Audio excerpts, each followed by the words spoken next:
રામ રામ અને સીતારામ બધાને. આજના દિવસની શરૂઆત આપણા ભાઈબંધ સાથે. હું અને મારો ભાઈબંધ આજે નીકળી ગયા છે બાઇક લઈને કેરાલા જવા માટે, કારણ કે કેરાલા તો જવું પડે ને. આને કહેવાય ગુલાબનું ફૂલ. આ તો જાસૂદનું ફૂલ છે. જો કેટલું સરસ ફૂલ છે જાસૂદનું. આજે આપણો ફેવરેટ સરગવો આપણને મળી જ ગયો. પછી અમે બધા આજે નીકળી ગયા છે ખેતરમાં જવા માટે.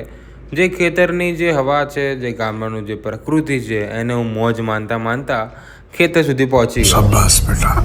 આને કહેવાય પપૈયું. એ તો તમે કોઈ દિવસ જોયું જ નહીં હોય. કુછ ભી.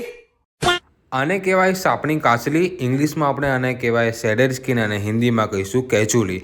આ વસ્તુને ઘરમાં રાખવાથી ઘરમાં બરકત અને જીવનમાં સફળતા મળે છે. તો આ વસ્તુ ખોટી છે. આને ફક્ત આપણે શોખ માટે ઘરમાં રાખી શકાય છે, બાકી બધું કહાની. લાકડી લઈને નીકળી ગયા છે આજે ગાયો ચરાવવા માટે. તો આને કહેવાય ઢેલ.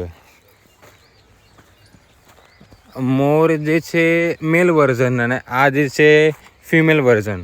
ये बड़ी अच्छी बात कही आप. ઢેલની સાથે સાથે મોર પણ આપણને જોવા મળી ગયો. अच्छा.